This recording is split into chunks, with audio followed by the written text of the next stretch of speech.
Vitajte v podcaste Psychologicky. Som psychológ Marek Horňanský a dnes s vami otvorím tému, ktorá sa týka našich pracovných, osobných i vzťahových životov. Problematika menom syndrom vyhorenia.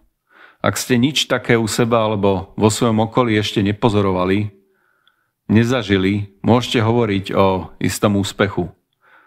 Totiž podľa výsledkov rozsiahleho prieskumu v Slovenskej republike, na ktorom sa zúčastnilo vyše 30 000 ľudí, tak v rámci tohto prieskumu sa ukázalo, že známky syndromu vyhorenia v osobnej či pracovnej rodine pociťuje viac ako 2/3 ľudí.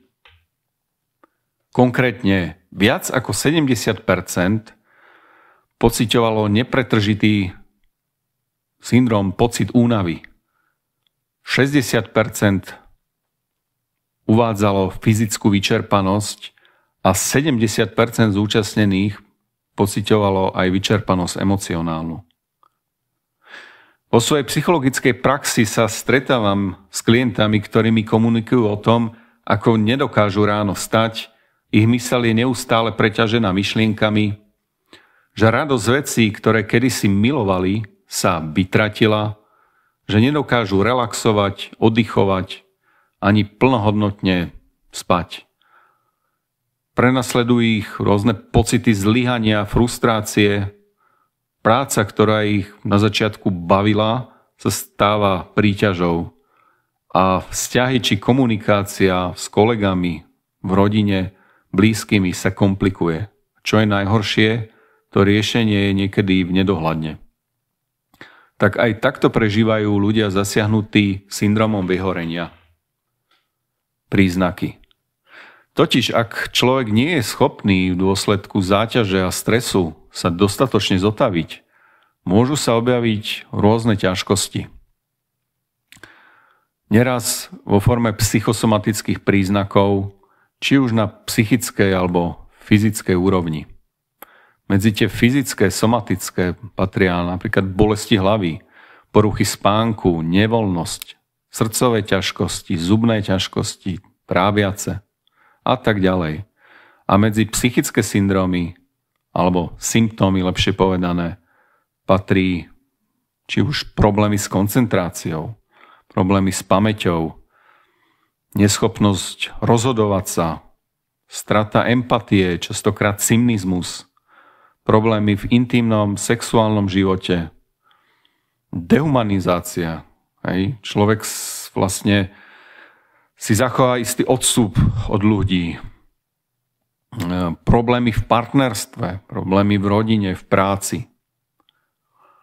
Toto všetko vlastne môže byť aj kombináciou jednotlivých problémov a symptómov. Trošku do histórie teraz, ak sa pozrieme na pojem burnout, z anglického alebo z nemeckého Ausgebrannt sein, teda syndrom psychického, emocionálneho a fyzického vyčerpania, tak ten v roku 1974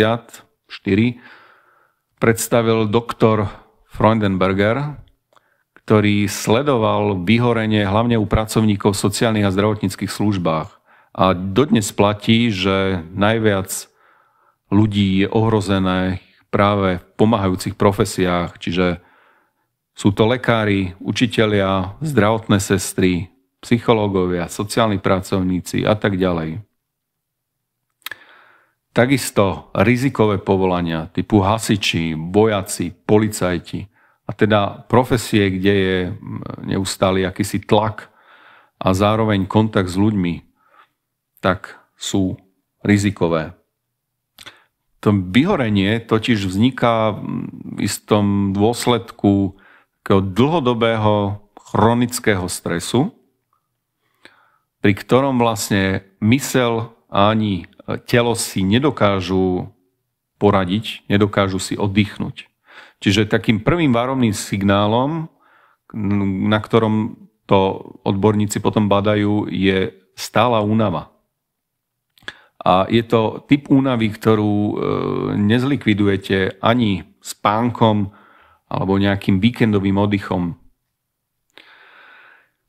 Ďalej, medzi tie symptómy patrí napríklad strata motivácie, hej, istý pocit prázdnoty, hej, podráždenosť, hej, cynizmus voči klientom či kolegom. Človek sa teda postupne dostáva na okraj psychicky, aj fyzicky, aj sociálne. A čo je najhoršie, v tých ťažkých prípadoch niekedy sú ľudia aj hospitalizovaní a sú dokonca aj prípady smrti. Jednou z takých známych odborníčok bola doktorka Maslachová, tá bola známa výskumom v oblasti práve syndromu vyhorenia. A tá teda prinášala z praxe informácie o tom, že ak je človek zasiahnutý syndromom vyhorenia, neraz sa izoluje. Dochádza u neho k slesklosti a strate sebadôvery, podráždenosti. Aj malá námaha vlastne a požiadavky dokážu vlastne unaviť, znechutiť. A opäť tá spomínaná psychosomatika, tam je to vlastne signifikantné. To vyhorenie má niekoľko fáz. Nie je to jednorázový nejaký proces, krátkodobý, práve naopak. Je to dlhodobý proces. Ten človek môže prechádzať fázami, čo môže trvať mesiace alebo dokonca roky. Hovoríme však o takých troch ako keby štádiách. Na začiatku človek prichádza, je teda nadšený, napríklad v práci, to znamená má cieľ, má svoj zmysel, človek je zanietený, prekypuje energiou. Potom prichádza akási únava, my tomu hovoríme, že utilitárny záujem, to znamená, že ten človek